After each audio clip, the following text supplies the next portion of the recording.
Good evening, everybody. Welcome to the Policy Development Committee meeting of Tuesday, February 3rd, 2026. Attendance has been taken, noting that Mayor Bailey, Councillor Bell, Councillor Pierce are on the line. Approval of the agenda. Moved by Councillor Oakley, second by Councillor McAlpine. Any additions? Councillor Miller. Yeah, thank you, Mr. Chair. I just want to add one item under other business, infrastructure funding. And while I got the floor, I'd like to wish everybody a belated happy Groundhog's Day. Which groundhog were you watching? That saw its shadow. One that's okay, sounds good. Anything else? All those in favor?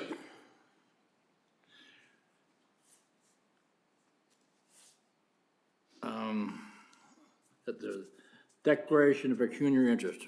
Anybody have anything to declare at the appropriate time, let me know, please. Adoption of the minutes from November 4th, 2025. Moved by Councillor House, second by Councillor Miller. All those in favor? Any business arising from the minutes? Consent items. None to be approved, none to be received. Staff reports. County of Brant High Performance Building Standards. Rebecca, you're on deck. And I'm not going to try to attempt to pronounce your last name. There is a recommendation. Get somebody to move it to get it on the floor. Moved by Councillor McAlpine, second by Councillor Oakley.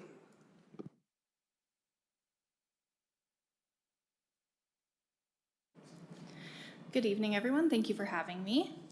So this report brings forward a Made in Brant performance building standard that will help guide the design and construction of new county facilities, as well as the major renovation and expansions. Developing a building standard to reduce greenhouse gas emissions and promote climate resiliency was a priority action item identified in both the Climate Action Plan and the Strategic Plan. So this standard presented in this report aligns with those commitments. This standard outlines various building and site measures across 6 different categories that will help to lower energy use, reduce utility and maintenance costs, limit additional GHG emissions, and increase the resiliency of our buildings. Measures include minimal energy performance requirements, stormwater management, building envelope, climate risk assessments, tree planting, EV chargers, and others. The standard formalizes best practices that the county is already following. So for example, the Wilkin Family Community Center and the North Paris Fire Hall already meet the requirements of this standard. So moving forward, the standard just provides a standardized model that any new county facilities should aim to achieve. The standard was developed by industry best practices, certification programs such as LEED, research of other municipal building standards, building codes, and also the expertise and insights from various county staff. The standard was developed in-house rather than utilizing those existing building standards, such as LEED, because a Made in Brant approach allows for more flexibility, and we can tailor the standard to adapt to both adaptation and mitigation sides of things. And also the current building standards that, let's say, commercial buildings use, they are very expensive with the certification and registration fees. So overall, this standard supports our climate goals, it aligns with strategic priorities, and it helps us to achieve the highest levels of environmental performance while supporting flexibility and minimizing both capital and operating costs. And with that, I'm happy to answer any questions. Questions, staff?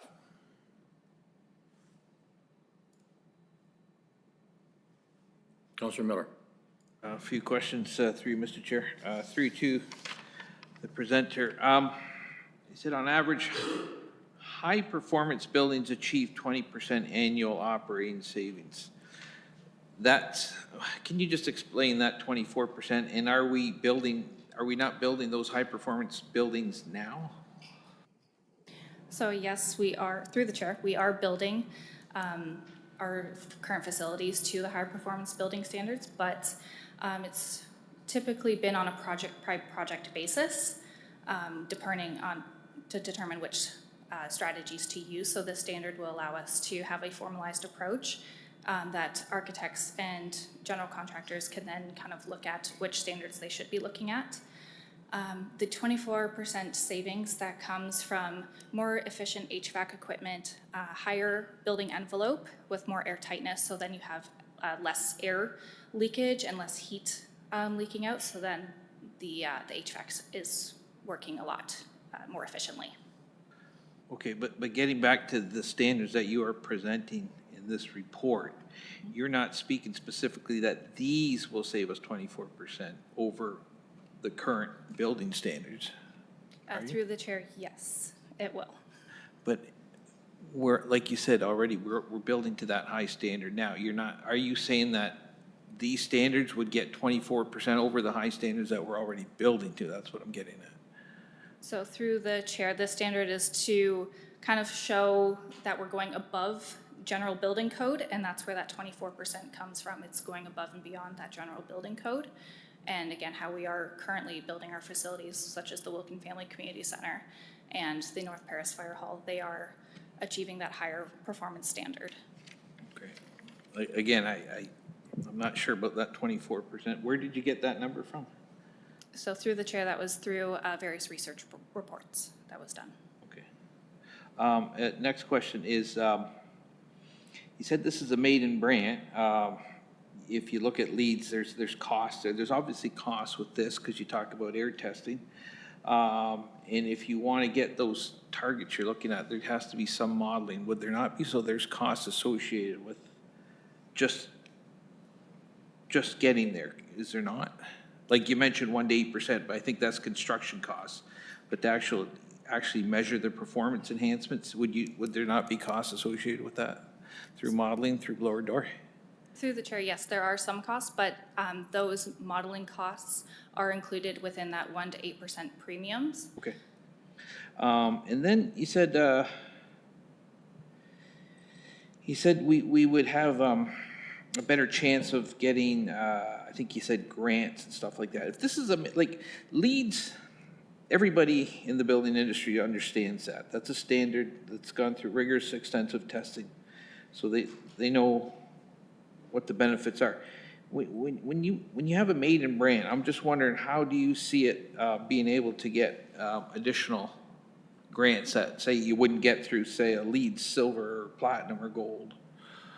Through the chair. So for example, if we were to look at FCM grants that are available, a lot of the measures within this standard include the requirements to meet those grant requirements. Same with Infrastructure Canada, they typically require a GHG mitigation study or a climate lens or resiliency assessment done, and by having this standard, we will be meeting those requirements. Okay, then the last question I have then, you talked about, I wrote this down, I can't find it, but I did write it, and it says, in the report, you said there's no standardized way of measuring the outcomes or the performance improvements. What do you mean by that statement? So through the chair, there's various different ways that we can measure then the performance. And again, that will come later on after the building has been constructed.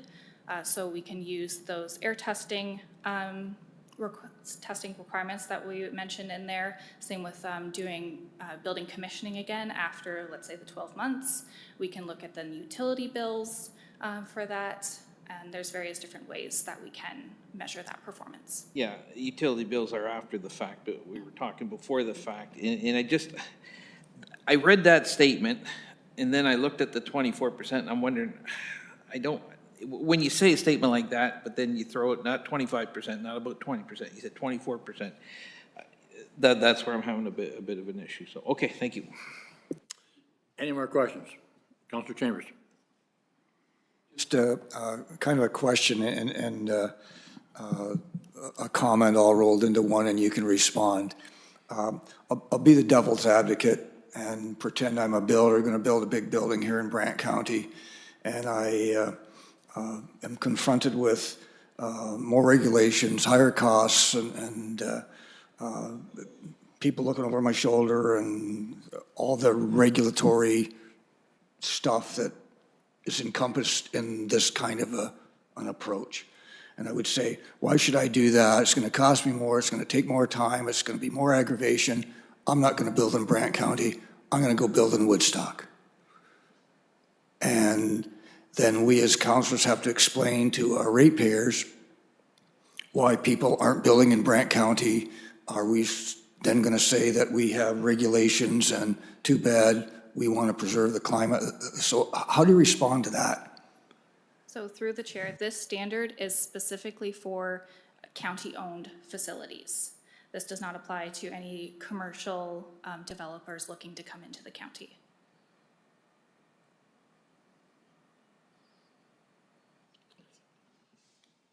Councillor Luke, okay. Through you, Mr. Chair, to staff, just to sort of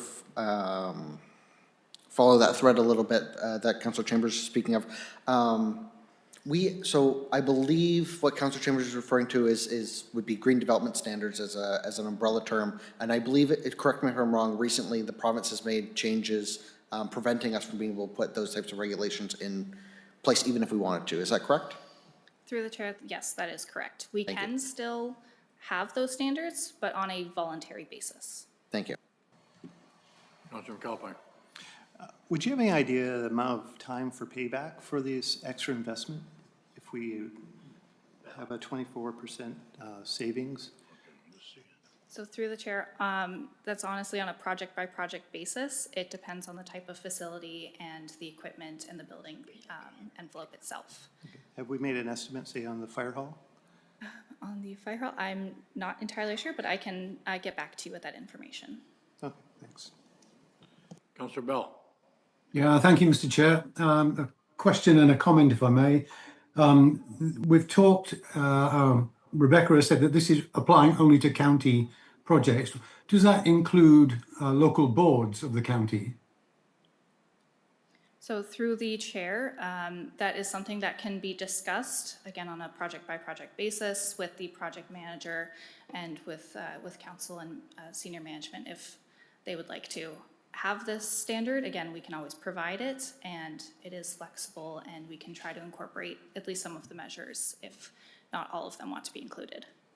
Yeah, I'm thinking in particular of a potential new library. That would be a demonstration project. It would definitely be something the county would want to be proud of.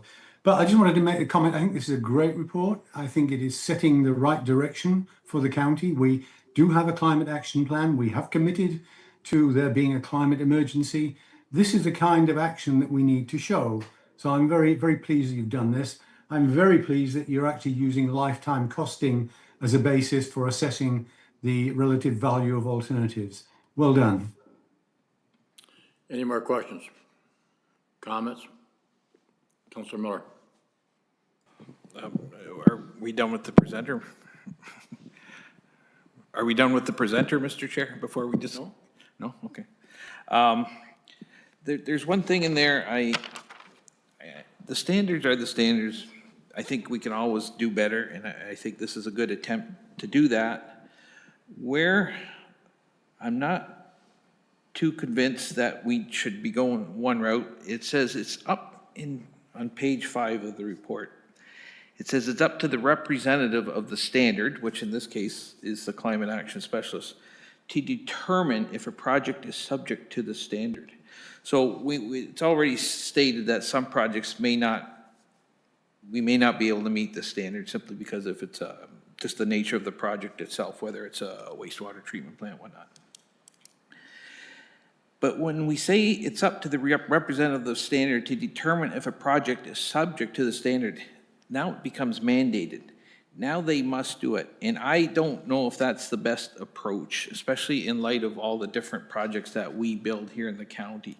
And I think it would be better if we took maybe more of a, we try and apply it here, we can't, we try and apply it there, we can't, we try and apply it there. I don't want to mandate it, that's what I'm saying. One thing it did talk about, trying different new materials. I do know in the building industry, they are slow to change. There's a reason they're slow to change. They rely on tried and true tested products. In Calgary is a good example when they put in concrete water pipes. We've seen how well that worked. I think you got to be careful.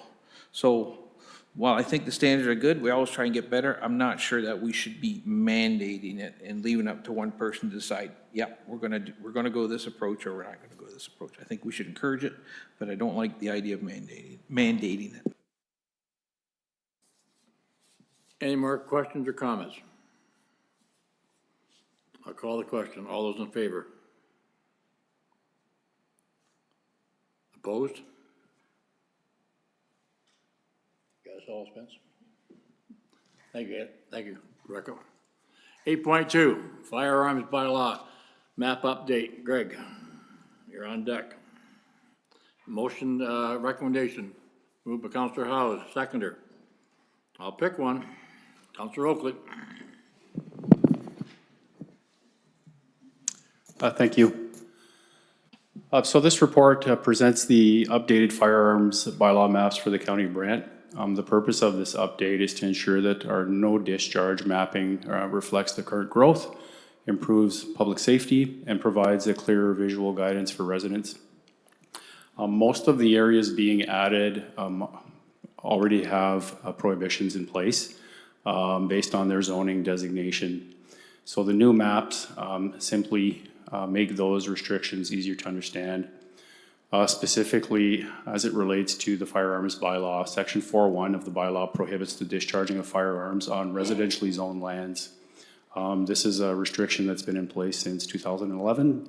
We're not rewriting the book on this one. We're just kind of expanding the maps. So as a result of the review, which included a public engagement, Schedule A maps are increasing from 31 maps to 38. They've been organized alphabetically, and Schedule B maps, which depict the county forestry lands, have also been refreshed. There are no boundary changes to these maps. We are renaming one map, formerly known as the Oakland Tract. We're renaming it to the Clayton Thompson Tract. So staff are recommending the revised Schedule A and B maps be approved. Section 3.1 of the bylaw will be amended to reflect the current mapping structure, and the related amendments will be brought to council for approval on February 24th. Thank you. Questions or comments? Counselor Kyle. Thanks, Mr. Chair. Through you to Greg. And Greg, just to reiterate for anyone that happens to be watching, so this is essentially housekeeping. There's no changes to what people can or can't do at this point in time. It's simply just aligning the bylaw with what already exists with the zoning for these properties, correct? Through the chair, yes, that's correct. Okay. So we've expanded some of the maps to reflect the growth in the urban settlement areas as well as some development areas. Most of the lands have been rezoned to residential. So it's not a new ban, it's just basically putting things on a map. Perfect. Thank you. Counselor Oakley. Through the chair to Greg, I also just wanted to say that I appreciate the staff time and effort gone into this, particularly as, you know, this is a necessary housekeeping update, but timed sort of unfortunately with a lot of eyes on the fact that there's a federal gun buyback and all the controversy around that. I'm sure that added some complexity to our engagement, but I appreciate staff doing this and making those clarifications where appropriate. Thank you. Thank you. Counselor Chambers. Just wondering, does everyone know who Clayton Thompson is? Probably not. Yes, absolutely. So Clayton Thompson is the former forestry officer who worked here for many, many years. He is no longer employed with the county, I believe. But yeah, we certainly want to recognize his service to the county. I think there was a report that went last year in 2024 where it was changed in the parks use bylaw as well. I also want to thank the staff that worked on this. It was a major endeavor. You can imagine going through the entire county and redoing these maps. So they worked very hard on it. It was very time consuming. So shout out to them. Counselor Bell. Yeah, thank you, Mr. Chair. Through you to Greg. Greg, as a county golfer, I see one golf course that is covered. I miss two others. Is there or have I just missed them? I miss Burford Golf Course and I miss the Brant Valley Golf Course. I also miss Fescue's Edge. I'm going to have to review that. It may be that those lands may be still zoned agricultural. I'm happy to provide that information in a Friday file. Yeah, I would hate to think somebody's shooting a gun off when I'm playing golf, but there we go.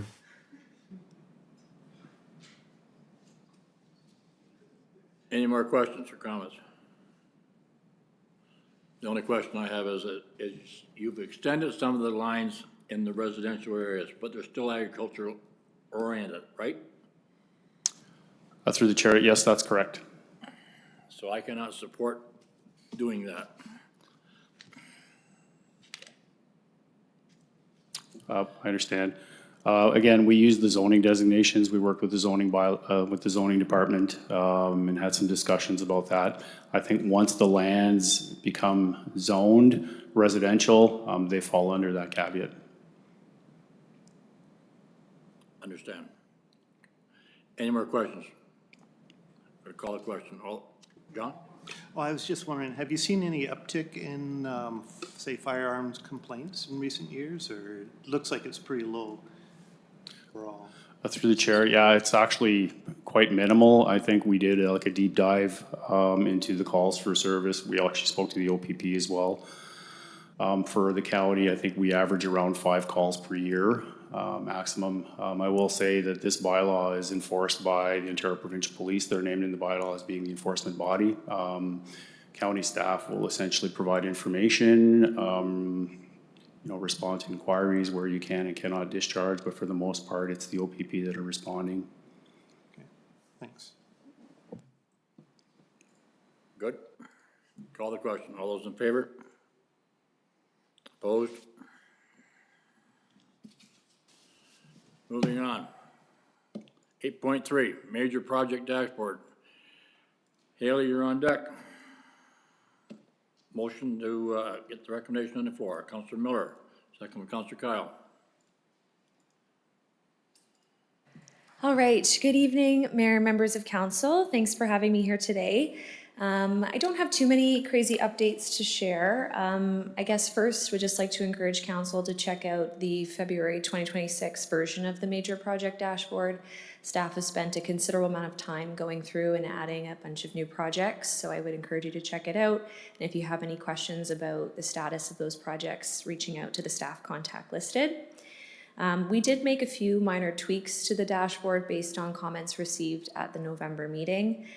So we added an option where you can view the dashboard by completion date. So if you'd like to see the projects organized from those that are coming forward and slated to be complete sooner, you can view it that way. We also added a little bit of conditional formatting, so you can see projects that are slated to be complete in the next 90 days are highlighted in orange in that column. We also made one small tweak to make it a little bit easier to access the council portal. You don't need to log in anymore. You can just click the link in that report and it will directly bring you to the portal there where you can access the information. Some exciting news, staff are nearing completion on the monthly reports for construction and capital-based projects. So the manager of communications and the operations team and the GIS solutions coordinator are well underway developing some maps, new dashboards and reports to bring forward with council. So we're excited to unveil those in advance of the 2026 construction season, so folks have access to more information throughout that time. But other than that, that's it for me. Happy to answer any questions. And again, encourage council to check out that laundry list of exciting major projects and direct your comments and questions to staff. Questions? Councillor Miller. The comment there, like, because we do get a lot of questions about what's going on with this, what's going on with that. I'd love to see a big button on the main website of the county that directs you to this, because this would answer a lot of the questions. So just my comment. Councillor Pierce. Thanks, Mr. Chair. Through you to Haley. Yeah, just a quick comment. Thank you very much to yourself and all the staff for this, because it's great information. And as we progress in here, it's becoming easier and easier to migrate through it, to digest it, and find things. So again, thanks to all those involved. This is, as I say, I've been a fan of this from the get-go, and it's come a long way, and there's great information in there. So I would agree, if there's some way to to have this open to the public somehow, it's great information for them, for those that want to know. So again, thanks. Yeah, through the chair to Councillor Pierce, just to highlight, this is available on the website too, if folks do want to check it out. It's on the project plans and reports page, so there's a link to the major project dashboard there that the community can check out as they wish as well. Any more questions? Seeing none, I'll call the question. All those in favor? Thanks, Haley. 8.4, Community Services Strategy Plan. Phil, you're on deck. Motion to get it on the floor. Councillor Howes, Councillor Oakley.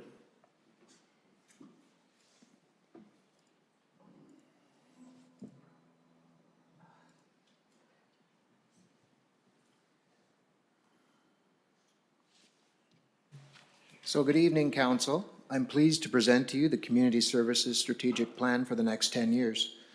I'm very proud to share that the development of this plan was completed in-house and is a significant accomplishment for the Community Services Department. I would like to start by thanking Community Services leadership team for all their hard work in the development of this plan. I would also like to thank all our full-time staff who provided a wide range of excellent input that helped shape the plan. I would be remiss if I didn't thank Stacey Allens, Director of Parks and Recreation, and Dana McKelvey, Administrative Coordinator, who did the painstaking work of pulling this all together. Also to our communications team for creating such a professional-looking document. In addition, there was some great feedback from internal departments and especially from the public. We appreciate everyone's time spent producing the plan and that we are presenting to you here today.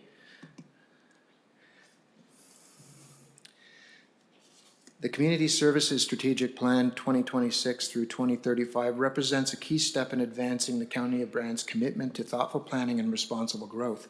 The plan provides a coordinated framework that aligns with the county's corporate strategic priorities and the official plan. The Community Services Strategic Plan guides the development of clear, actionable strategies that represent the Community Services Department's vision, which is healthy, active, and engaged community, and its mission to offer welcoming, diverse, and inclusive recreation, facilities, parks, and cemeteries to enhance every resident's quality of life. I'm now going to pass over the next section of this presentation to Stacey.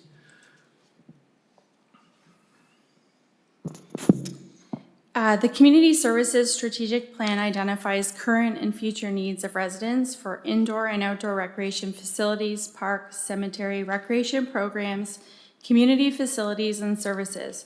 Spanning a 10-year horizon, this initiative helps shape the future of community spaces and programs that will align and amplify the county's strategic priorities. The Community Services Strategic Plan guides future growth, supports healthy, active living, protects and enhances green spaces and trails, ensures efficient use of resources, and strengthens community connections. The plan defines appropriate levels of service and sustainability standards for the county's assets and services, ensuring they meet community expectations now and into the future. The strategy guides the development of a clear, actionable plan designed to enhance quality of life for all residents. So public engagement and key findings. Public engagement took place in Q3 of 2025 with more than 1,800 people who visited the project page and 190 surveys were completed. Internal engagement also took place through the entire development of the plan. The community feedback identified what matters most over the next 10 years, and things to prioritize include an indoor pool, trails, green spaces, programs and accessibility, facility upkeep, seniors' needs, and emerging interests. So just some community services 2024 data at a glance. So within the strategic plan, we have highlighted 2024 data and have recently been analyzing 25 and continue to see growth in most areas.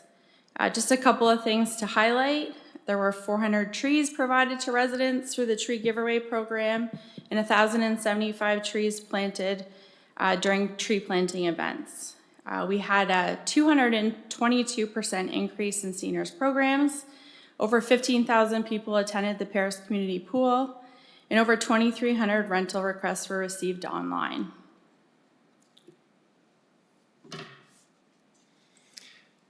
So the plan is broken out into divisions or areas of focus with identification of the lead and the anticipated timing.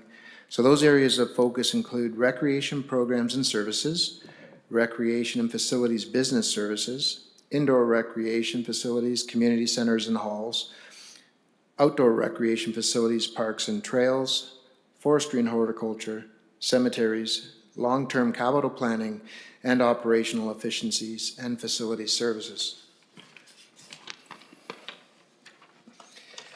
An interesting note is that many of our leadership team within community services are involved in more than one division or service area.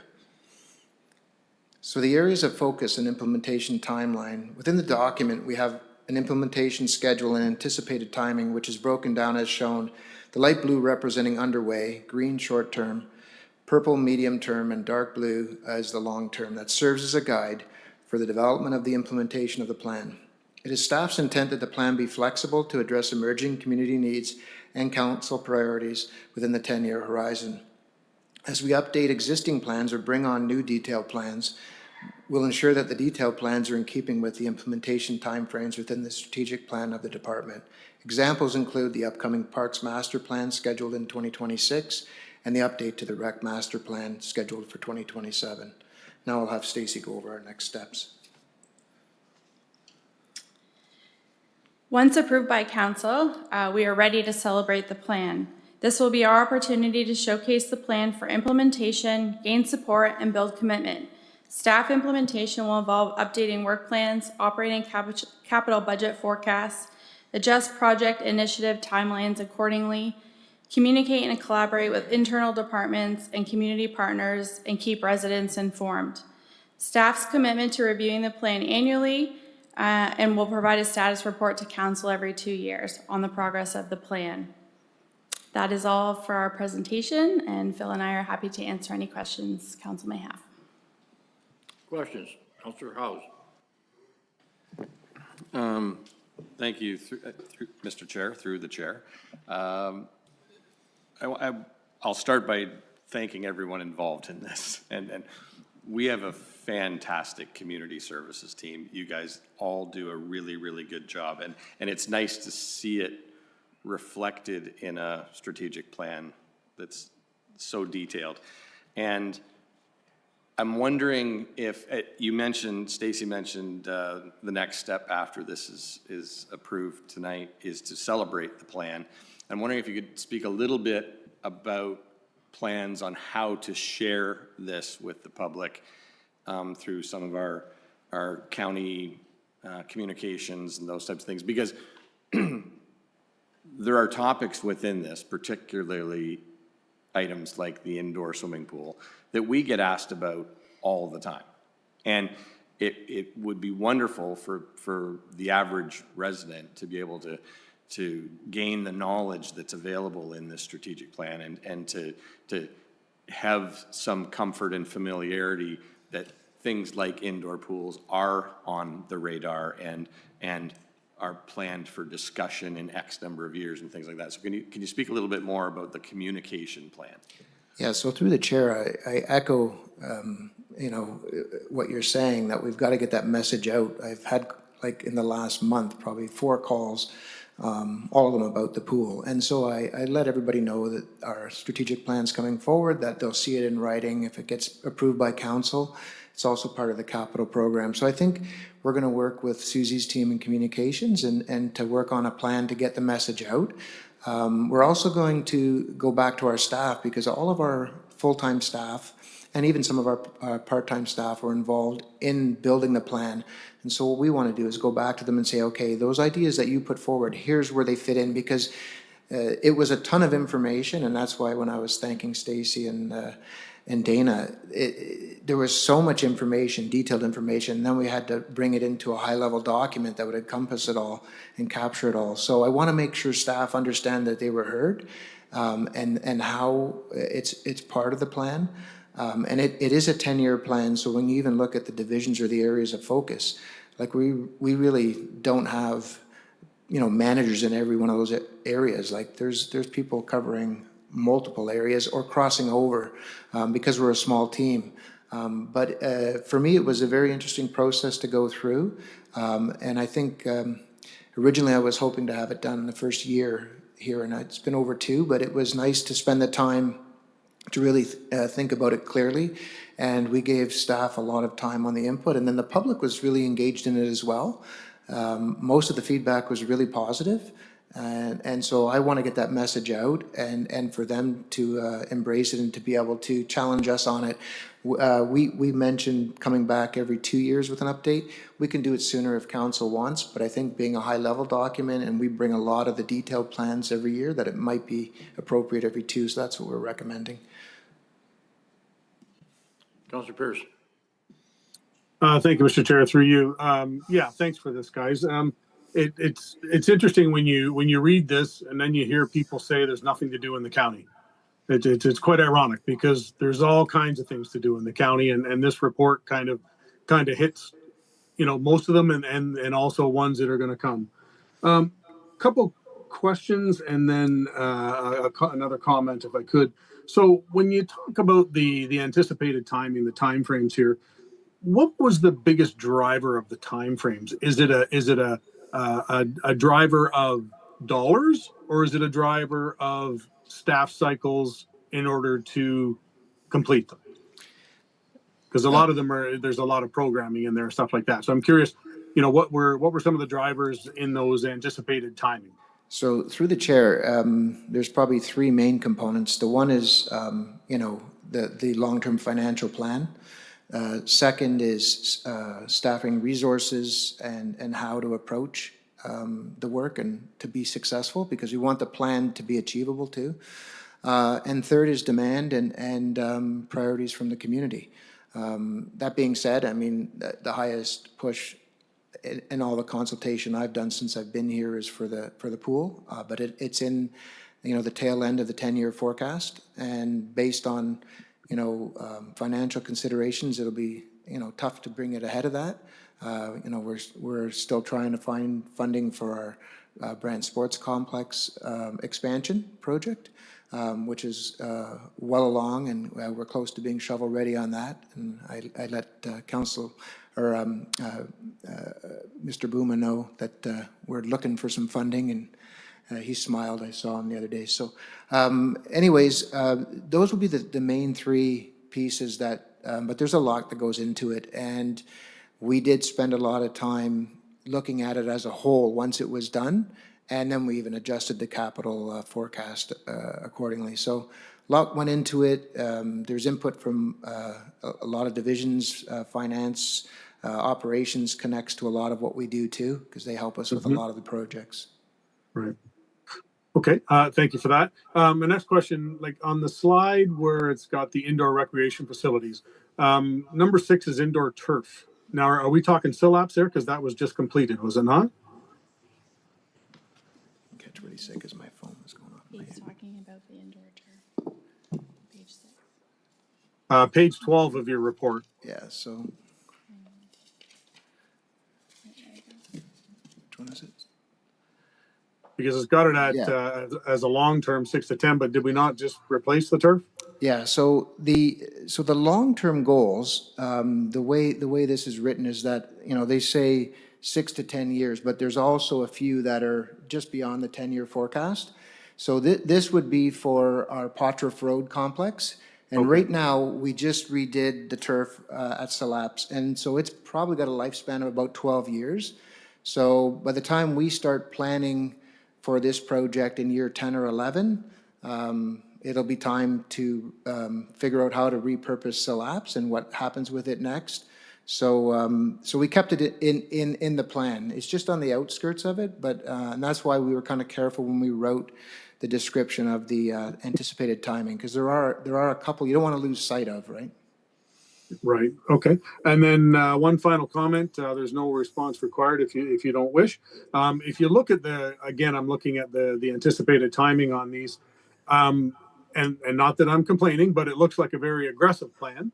And I say that in the sense it appears that the majority of them are either underway or in the short term. There's out of all those things, I think I counted 11 or 12 that are actually in the long-term goals. So a lot of them are in the short term, which I think is a benefit to the whole community on that. So thank you for that. And again, thank you to all the work that went into this. I'm sure it wasn't easy, but again, it just, it shows how many things you can do in the county. So again, I think when we get this report and I get somebody to come to me saying there's nothing to do in the county, I can just show them this report and say, yeah, there's all kinds to do in the county and more to come. So thanks. Through the chair, if I can respond, I agree. It is an aggressive first 5 years in the plan. We've got a really strong team, and I put the challenge out to many of our leadership team to take on some big roles. And I'm hopeful that we'll be able to hit the majority of this, of what's in there. And just to be clear too, I mean, there is some flexibility in this plan. If a new council has some different direction they need us to head in, but I think it gives them a good pulse of the community and what they're looking for. And you know, if funding comes forward on a certain project ahead of time, we're going to move, right? So that's we're trying to get on top of as much of this as we can. And I've been very impressed in the 2+ years I've been working with this team. They're a very strong team. Strong team, strong leader, Phil. Councillor Oakley. Yeah, through you, Mr. Chair, 2 quick questions. The one's pretty quick because I believe, I'm largely just confirming my understanding from the questions from Councillor Pierce. So in regards to the pool project specifically, given the interest in it, I would have initially expected the feasibility study in that medium term rather than the long term. But in short, what I'm understanding is with the near $1 billion of capital projects that we have over the next 10 years, there simply isn't the room to fit another $30–40 million project in there. So through the chair, you're in the same mindset as Heather Boyd and I. So we actually have some dollars set aside. We have a small account that we do preliminary studies, and we want to get an update cost on the pool. So we're going to work through kind of a preliminary scoping in-house and then engage a consultant for a small project just to help us get a real number to it so we can make sure that in the long-term forecast, the financial plan has the right numbers. We'll probably bring that back to council just to kind of give you guys a sense of what the pool is going to cost and for the community, right? Because everybody's asking about it. So that is on our work plan this year. So hopefully I'll get that to you later this year or first in the new year. So perfect. My second question would be, I believe we were recently chit-chatting at a meeting that we had just outside of Kingsville. I believe it was the last North and Nest stakeholders meeting, which was well attended by all stakeholders. That most of our facilities, if not all of them, are overbooked beyond capacity, both in terms of staff and the actual physical space. Would it be fair to say that we're suffering a bit from success here, and we could feasibly dump as much money as we wanted to and not reach the end of the demand, but this plan will balance that appropriately versus the actual cost that taxpayers can handle? Through the chair, so I would say that when you look at the revenues we brought in this year, we hit, you know, some high numbers like we've never seen before, and we're struggling with our current complement to keep up with the bookings, but somehow we've done a pretty good job of managing it. It's been tough for our booking staff. The number of bookings that they would even set up that didn't materialize is incredible. The work that's going on with our booking team. Our facility operators are doing a wonderful job. I think you know, we're growing very quickly, and our programs are recognized, and communities engaged in what we're doing. So, but we have to, you know, balance what we can actually achieve every year. And you know, even myself, when I went to book a Christmas party, I had to take a Sunday afternoon that was available at not the facility I wanted, because it's just the way it is, right? We're swamped and busy, but it's great. It's great to see us that busy. And you know, one thing's for sure, staff don't have that much downtime to be bored in Brant County. That's for sure. Thank you. Councillor Miller. Mr. Chair, yeah, just a quick say kudos for developing this in-house and not going out to an outside contractor. And you did a good job, and who knows it better than you and the team, so kudos for doing that. I thought you did a good job. I'm gonna build on some of what was said. Reading it, these are just comments, okay? I don't wanna bust you too hard on this. Is the timing of some things. In your response to Councilor Pierce, you said the drivers are dollar staffing in public demand, but I would have liked to seen some of the things actually moved up. One was, you said gain capacity at Fields and Diamonds through lighting opportunities. And that was in the medium term, right? And I think there's a demand for it now. I would have liked to seen that in the short term.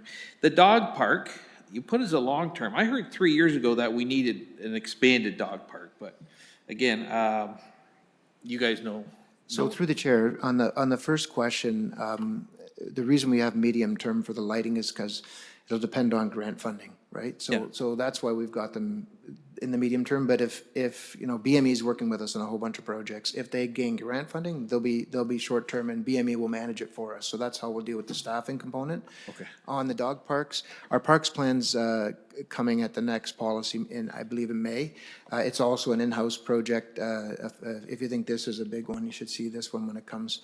But there are dog parks, I think both in the longer term, one for St. George and one in Burford. So they are in there, but they're not, you know, I think they're beyond the 5-year mark. I wanted to ask, is the shape of the county, given that we're spread out, does that make it more difficult? And I'll give you a couple examples. We had somebody from Mount Pleasant when they asked for the multi-use sports pad, and they said, their comment was, there's nothing out here for us, right? And that's out Mount Pleasant way. If you look, I sent you an email there about another community that's on the fringe. And then I read the comments, and too often I'm reading about Paris needs a pool. Paris needs a pool. They don't say Brant needs a pool. So is the shape of the county, does it make it kind of difficult? How do you adjust for that? How do you adapt? Through the chair, I think, you know, being that our biggest urban center is central, I think that's helpful. I came from Haldimand County, where the biggest center was at the far end, being Caledonia, and it made it even more difficult to come up with facilities that could serve the whole community. So I think we're blessed in that geography. It's a huge geography, and I agree, it is hard to hit all the communities, but we're trying to make sure that you know, each ward we're giving attention to when it's required. I think that's a great project that's moving forward in Mount Pleasant. We're so happy that council approved that. I mean, it's got to be ratified, but you know, there's a lot of these smaller community projects that have a very big impact on the communities. So it's important to us.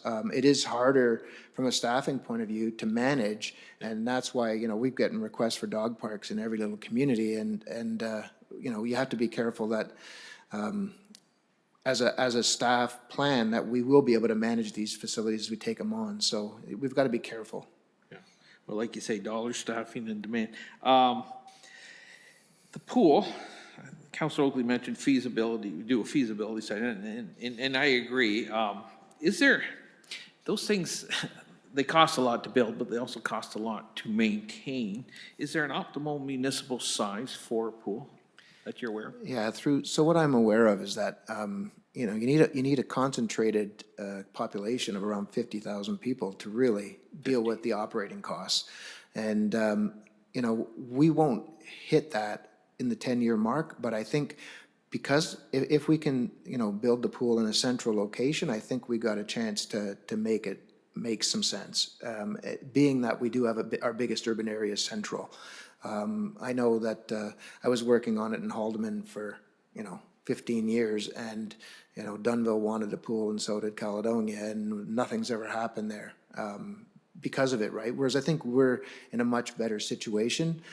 So I think when you start looking at, you know, there will be some areas, you know, if you're living in Cairnsville, you're probably going to go to the Gretzky Center or one of the other facilities. That's just reality. But, you know, if we can put together a business case in year 8 or 9 to show that the numbers are there to support the operational costs, because it's a big part of it. Yeah. Building it's one thing, and there's a big cost to build it, but to operate it, and that's some of the messaging I've been trying to get out to the public when they call about it. It's probably the biggest item I get called on, is the pool, and why don't we have one? And a lot of it comes from a lot of our new residents from bigger, coming from bigger cities and municipalities. A lot of them are, semi-retired or retired, and they're looking to hit the pool, go for a lap swim or doing some other swimming exercises. The good thing is if we get the Brant Sports Complex moving forward, if we can get some grant funding there, there's a walking track, there's seniors community rooms as well as youth, and a lot of other programming spaces on top of the triple gymnasium, which will have pickleball and badminton and basketball and volleyball and all kinds of things, which will hit a lot of our community. So I think we've got the right project coming next, and I do think that if growth continues the way it is, we should be in the right position to bring on an indoor pool, or at least have the right business case, and it'll be up to council at that point. The 50,000, so it's not going in Hatchley, that's my guess, if I had to predict. Last question, you said the cemetery master plan is short-term. I'm dying to know, is it 2026, 2027, or 2028? No pun intended there. Yeah, I was just checking with Stacy, but the cemetery plan is planned for 2026, so. Okay, good, Yeah, because yeah. I got some things involved with that, so, okay, thank you. Councillor Bell. Thank you, Mr. Chair. Through you. Phil, are we spending the right amount of money on community services? Do we have any comparative markers that say we're spending the right percentage of our budget in community services relative to similar municipalities around us?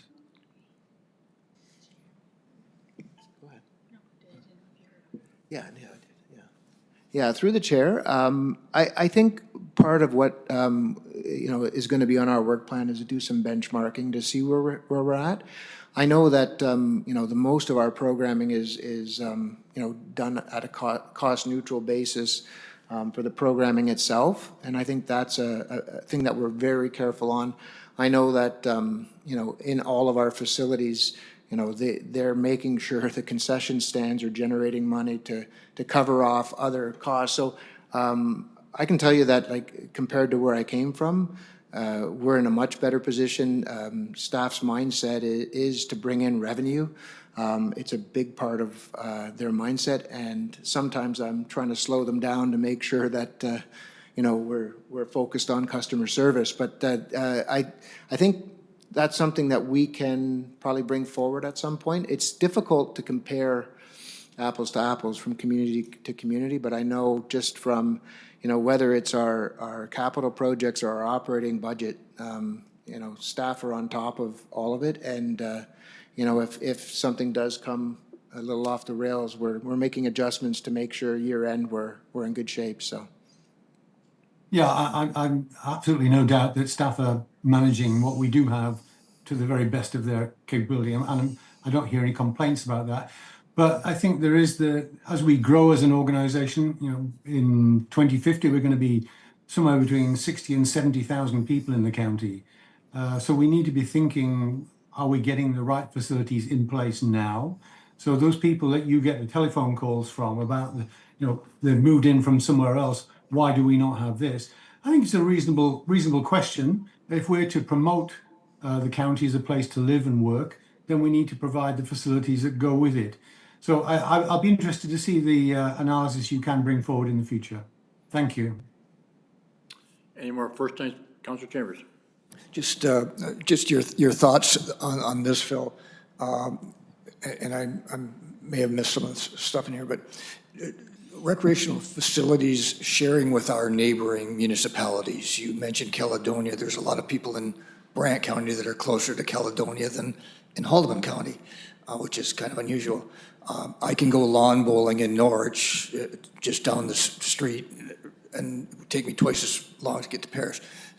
City of Brantford, they're building a new arena in West Brant, Schiller's Lane, which is closer to my place than the Burford Arena almost. So is there any strategic initiative to look at partnering with our neighboring municipalities? I recognize it's a two-way street.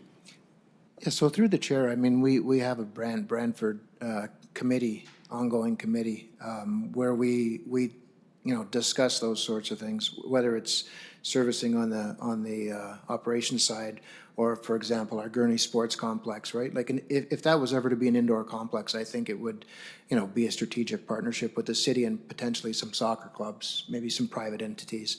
So those ongoing discussions are always happening, and I know our programming overlaps with the city, where county residents use city programs and city residents use our programs, and it's always gone on, and I think it's a good thing. Because like you say, we're a big county, and some of our residents can access programs in our neighboring municipalities. And I think it's been a really good working relationship at the staff level. I've been to a recreation meeting with members of the GRCA and the city staff and our staff, and early on. And I mean, there's some incredible collaboration going on, and some excitement about doing programming together on certain things. So it is happening behind the scenes for the most part at the staff level, but yeah, I think there's really good relations at the staff level for sure. Any more first-time speaker? Councillor Kyle. Thanks, Mr. Chair, through you. And first, yes, thank you for including the pool, because it is absolutely the one thing that we get asked about the most. So my question is kind of along the lines of Councillor Chambers, and kind of specifically to the pool and the feasibility of it. So when you're looking at feasibility, whether it's a pool or some other different facility, do we only look at it in the context of our growth, or do we look at the growth of the neighboring communities around us? Just thinking about, so if you're going to put a pool in Paris because it's central, to your point, there's still some people maybe in the southern parts of the country or county that would go into Brantford to the Wayne Gretzky Center, but just as likely there could be people from Ayr or from Drumbo or from some of those other peripheral communities that might come to Paris, because that would become their closest pool. So I'm just wondering how you look at it in the bigger context of the region, and where those facilities are located, and where there might be other people drawn from in order to facilitate the business case. Yeah, through the chair, it's a great question. When we bring the consultant on board, that's one of the things that we're going to have them look at, right? Because when we're building our business case, and we may not hit the 50,000 in an area, but when you start looking at neighboring municipalities and our smaller communities that will be accessing the facilities, I think that's how we'll do it. So it's definitely we have to take that into consideration, right? They're going to be users of our facility, so we should be planning for it. Good, John. Councillor Pierce. Thanks, Mr. Chair, and through you to Phil. Phil, you kind of mentioned something earlier in regards to concession stands. There seems to be a bit of a trend. I know there's a number of our neighboring municipalities that their arenas are going away from concession stands and bringing in vending machines.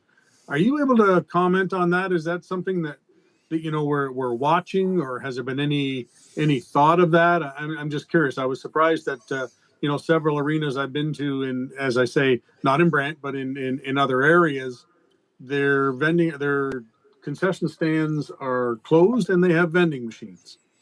Yeah, through the chair, I know a lot of the concessions that closed down in my former municipality, they used to be run by the community groups. A lot of the, whether it was the sports organizations, and that would be a moneymaker, fundraiser for them, and the volunteers just aren't there anymore. Our model is based on students, and we have a really great student pool, and it's great because we create some first jobs for some of our young people. They're really good jobs and good hours, and we've been really successful. Our supervisors at the facilities and our foremen are really supportive of teaching the young staff how to market what we're doing, and they do a really good job at producing, stuff that I like to eat, and a lot of others do. So yeah, for some reason, we just have a really good formula here in the county of Brant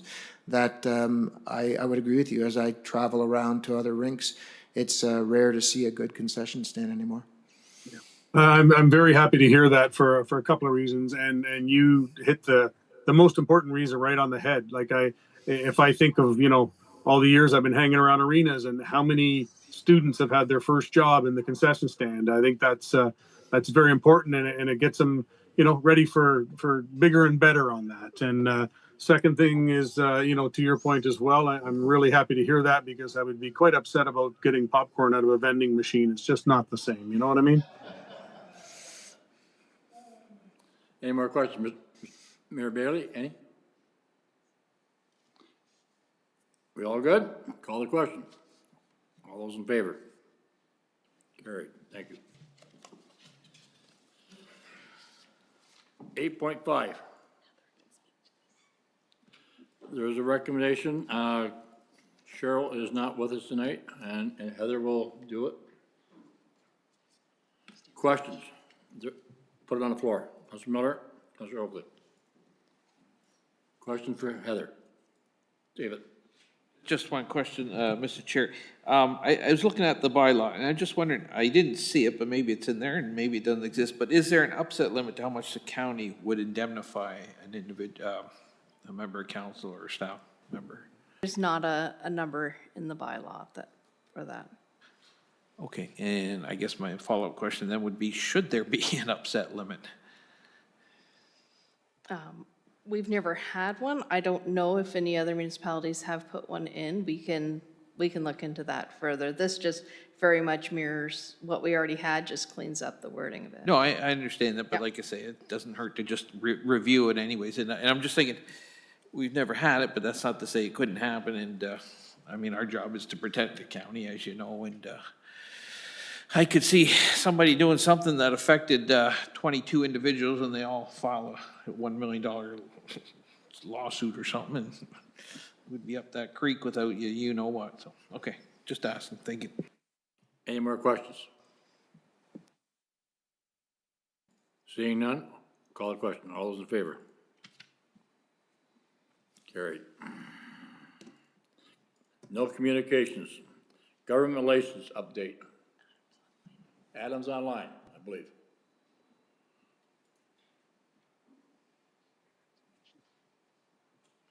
Hi, good evening. Good evening, everyone. Through you, Mr. Chair. So we had the Roma conference a couple of weeks ago. We had two delegations, one with the parliamentary assistant to the Minister of Infrastructure regarding the Paris wastewater treatment plant. And then we had one with the associate minister regarding intimate partner violence and gender-based violence. We've done follow-ups with that through Delia, the government relations specialist. Had some good contacts, and we'll continue to follow up with those ministries about that. With the upcoming OGRE conference at the end of March, we'll have a delegation submission report for the Planning Council next week. We realize that the deadline will again be before the regular council meeting, so we want to make sure that any delegation request that we submit is approved by council, and we'll go from there. I'm hoping to structuralize this a little bit better, have a report at the May Policy Development Committee meeting with more of an issues list that will guide us through AMO, and my intent would be to hope to do that for Roma and OGRA in 2027 as well. So happy to answer any questions that committee may have. Questions for Adam? Councilor Oakley. Through you, Mr. Chair, to Adam. I just wanted to follow up in regards to a topic of conversation, something that was approved at the former Government Relations Committee in regards to Queen's Park Day. Is that something that we're still looking at that's still achievable within this year, or is that looking to be potentially a 2027 item with the new term council? Through you, Mr. Chair. Yeah, we can certainly investigate that. I think we'll probably look again to try and structuralize things for 2027 and beyond. We have the Code Day of Advocacy at Queen's Park, and I think the government relations specialist and I have discussed looking at meetings with ministers on more specific topics. So if that kind of rolls into a couple issues where, delegation of county officials go down to Queen's Park for the day, then we can do that. But I think there's a couple emerging topics that we should try to get some specific meetings outside of the delegation process at these conferences. Thank you. Any more questions? Councilor Chambers. At the Roma conference, I know I spoke with the executive director of SCORE, and SCORE made some presentations as well. I'm just wondering, as we all know, I think that the executive director is moving on. And last year, some of the municipalities gave notice that they weren't going to continue. And I don't know where SCORE is at. I'm just wondering if we could get an update from the SCORE reps on where we're going with SCORE. Councilor Kyle. Yeah, thanks, Mr. Chair. Through you and Mayor Bailey, if he can add in too. I think, so I can't give a lot of detail because we did have a board meeting today and the conversation with respect to moving forward was held in camera. So details are to come. Although I can say that we will be, they are looking to put an interim plan in place in order to get us through until after the election. And then it'll be up to the new term of council and therefore the new board of SCORE to figure out the main plan going forward. But yeah, I can't give a whole lot of details because it was an in-camera conversation. But we're sad to see Kim go. Happy she's still going to be with the Rural Ontario Institute, so we'll still be crossing paths with her. And there's probably some synergies that can be had as far as SCORE and the Rural Ontario Institute. But yes, we're working on a plan for how that will move forward for the next several months. And just to follow up, and I don't know whether you can share this or not, but it was my understanding that last year Oxford County and Middlesex gave notice that they would be withdrawing from SCORE in 2026. I'm just wondering, have they fulfilled that avenue? And if they have, with regard to the funding of SCORE, it becomes an issue because they lose 2/5 of their municipal contributions, which may require additional contributions from the remaining municipalities. So is that what was discussed in camera and you can't discuss it here, or where are we going with that? So I can say that, so yes, Oxford does intend to withdraw. However, the town of Tillsonburg has stayed on, and there's some interest from some of the other lower tiers as well. Same with Middlesex. While the county has pulled out at the county level, we still have Thames Centre who has stepped up and remained on the board. So we do still have representation from both Oxford and Middlesex at this time. So it's all part of the ongoing conversation of where to from here. So, so yes. Just to conclude, perhaps the strategic initiatives, there may be some things that Brant County can do for SCORE to assist in the transition. And I think it's my understanding SCORE, or Brant County, is still committed very much to SCORE. And if we can assist in any way going forward, then I'm sure that the initiatives department or strategic initiatives, or what do we call them, guys, may be able to assist. Councilor Kyle?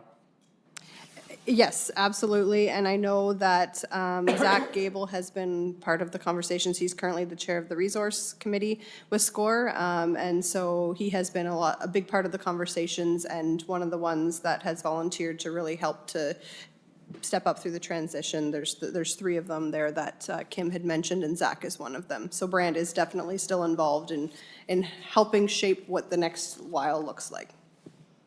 Mayor Bailey? Yeah, through you, Mr. Chair, to committee. Councillor Chambers, your name did come up today. I mentioned your name actually, saying that you would support SCORE to the last moment of SCORE's history. And they know that, and they with you being someone who's been there since the beginning, and then me and now Councillor Kyle, they know that Brant is still committed to SCORE, at every stage of whatever happens. I don't know that there's anyone more committed to SCORE, according to this morning, more than Brant. So, Councillor Chambers, they know how we feel about it, and your name was mentioned a couple of times in a positive manner. Councillor Miller, question? Not on SCORE, but a government relations question.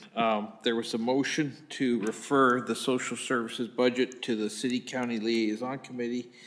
My understanding from a meeting this morning is that the city actually did follow what was passed at social services. So is that still going to the city-county liaison committee? Who's handling that? Heather? We have sent the letter to the city regarding the liaison committee. We are awaiting a response. And I'll have the clerk's department follow up to see where that stands on their end, but Okay. the request has been sent forward, so. Okay, yeah, because there's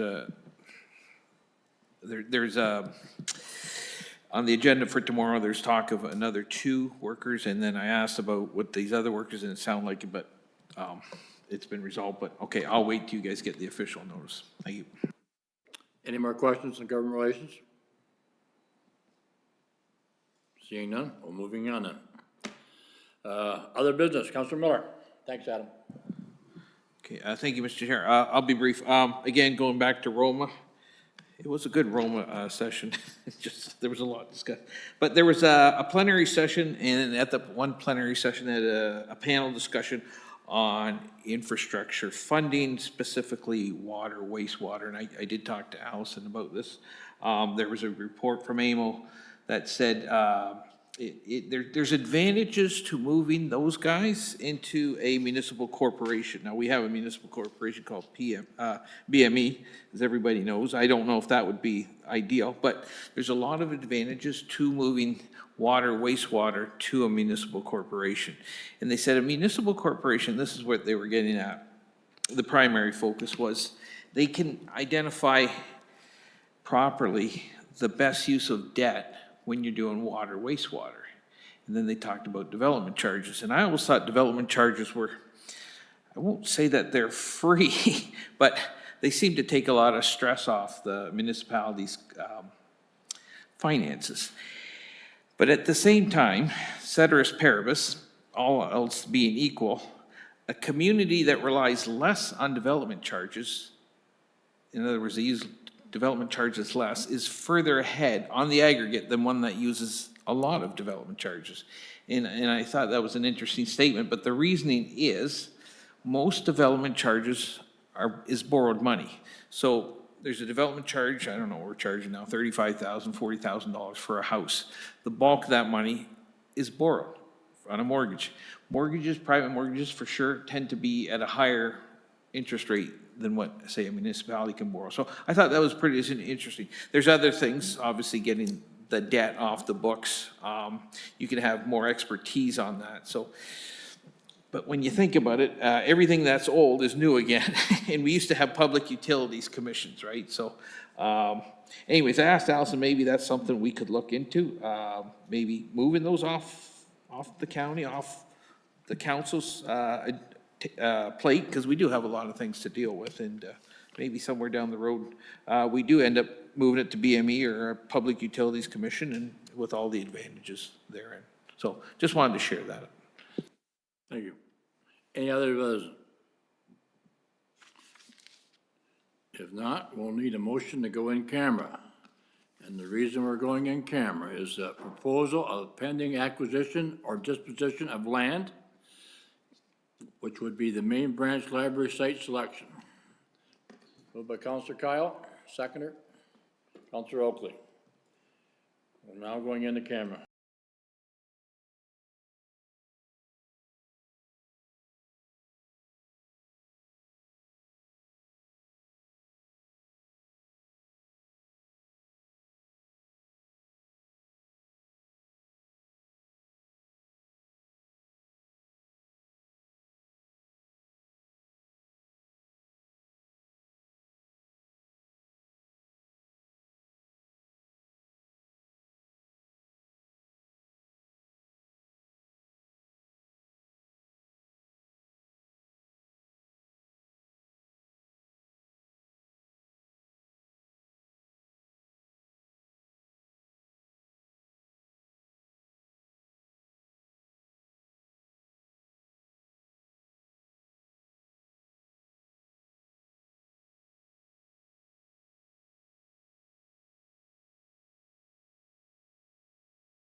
Good. Welcome back. We're back in open session. The next meeting of May 5th, 2026. Be adjourned.